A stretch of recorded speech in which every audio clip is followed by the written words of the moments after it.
রাজনৈতিক আদর্শ ও বাস্তবতা। রাজনীতি একসময় ছিল সমাজ পরিবর্তনের অন্যতম মাধ্যম। আদর্শ, ত্যাগ, সততা ও জনসেবাকে কেন্দ্র করেই গড়ে উঠত নেতৃত্ব। কিন্তু আজকের বাস্তবতায় রাজনীতি যেন আর জনগণের নয়, বরং এক শ্রেণীর চাতুর, সুবিধাবাদী ও অপরাধপ্রবণ গোষ্ঠীর খেলার ময়দানে পরিণত হয়েছে। এ অবস্থায় প্রশ্ন ওঠে, রাজনৈতিক আদর্শের স্থান কোথায়? আদর্শ কি নিরেট পাথরের মতো, নাকি তা মানুষের বিবেক ও বিবর্তনের সঙ্গে বিবর্তিত হতে পারে? একজন ব্যক্তি যদি একসময় ভুল আদর্শ বিশ্বাস করেন এবং পরে সত্য উপলব্ধি করে সঠিক পথে ফিরে আসেন, তবে তা দুর্বলতা নয়, বরং বিবেকের জাগরণ। কিন্তু আমাদের দেশে রাজনীতিতে কেউ যদি এক দল থেকে অন্য দলে যায়, তা যতই নৈতিক কারণেই হোক, তাকে তৎক্ষণাৎ অনুপ্রবেশকারী, অবিশ্বস্ত, অবাঞ্ছিত ইত্যাদি বলে গালাগাল করা হয়। প্রশ্ন হল, জীবনের অন্য সব ক্ষেত্রে মানুষ যদি ভুল থেকে শিখে নিজেকে সংশোধন করতে পারে, তাহলে রাজনীতিতেই নয় কেন?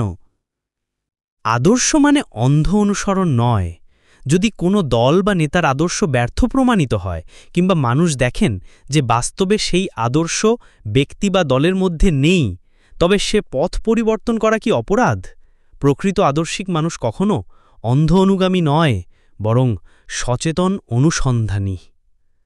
আদর্শ সৃষ্টি হয় কিভাবে? আমরা কি সঠিকভাবে রাজনীতিকীকরণ করছি? আদর্শ তো কাগজে লেখা কিছু বুলি নয়। এটি সৃষ্টি হয় ব্যক্তির পারিবারিক, সামাজিক, শিক্ষাগত ও রাজনৈতিক অভিজ্ঞতা থেকে।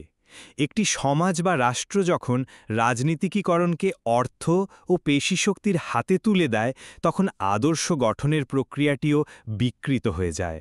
আমরা যদি স্কুল কলেজের শিক্ষার্থীদের মধ্যে মানবিক মূল্যবোধ, ন্যায় বিচার ও নেতৃত্ব গঠনের মনোভাব সৃষ্টি না করি, যদি তরুণেরা রাজনীতিতে যোগ দিলেই তাকে ক্যাডার, মিছিলের লোক, চাঁদাবাজ হিসেবে গড়তে চাই, তবে সেখানে আর আদর্শ কেমন করে জন্মাবে?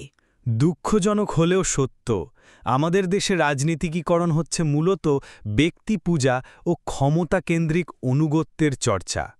আদর্শের চর্চা সেখানে মুখের বুলি, পোস্টারের ভাষা, ব্যানারে আটকে থাকে, কর্মে প্রতিফলিত হয় না। যোগ্যতা বড় না ত্যাগ? এই প্রশ্নটি অবশ্যই অত্যন্ত গুরুত্বপূর্ণ। ত্যাগ অবশ্যই গুরুত্বপূর্ণ, কিন্তু প্রশ্ন হল কিসের জন্য ত্যাগ? কিসের পেছনে সময়, শ্রম ও জীবনের মূল্যবান সময় ব্যয় করেছেন? শুধু কারাভোগ বা মিছিলেই ত্যাগ নয়।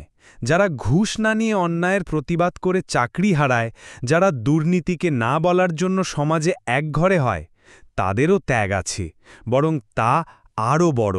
আর ত্যাগ যদি হয় শুধুই স্লোগান দিয়ে মঞ্চে চড়ার, বা প্রতিপক্ষকে পেটানোর, কিংবা সিন্ডিকেটের পেছনে লেগে থাকার, তাহলে সেটি আর ত্যাগ নয়, বরং দলীয় ইনভেস্টমেন্ট, যার রিটার্ন নেতা হওয়া। অন্যদিকে অভিজ্ঞতা থাকলেও যদি নৈতিকতা না থাকে, তাহলে সেই অভিজ্ঞতা সমাজের জন্য হুমকি। আর যোগ্যতা থাকলেও যদি মানুষের প্রতি ভালোবাসা ও নৈতিক দায়িত্ববোধ না থাকে, তাহলে তা নিছক কাগুজে ডিগ্রির মতোই মূল্যহীন। সত্যিকারের নেতৃত্ব তখনই গড়ে ওঠে যখন ত্যাগ, যোগ্যতা ও নৈতিক অভিজ্ঞতা একসাথে মিলিত হয়। আমরা কোন রাজনীতি চাই? আমরা কি চাই এমন এক রাজনীতি যেখানে যারা কেবল পেশিশক্তি ও চাটুকারিতায় অভ্যস্ত তারাই নেতা হবে, যারা চাঁদা তোলে, ভয় দেখায় আর দলে টাকা ঢালে তারাই হবে ত্যাগী নেতা? চিন্তাশীল, শিক্ষিত, নৈতিক মানুষগুলো শুধু দর্শক হয়ে বসে থাকবে? না, আমরা এমন রাজনীতি চাই না।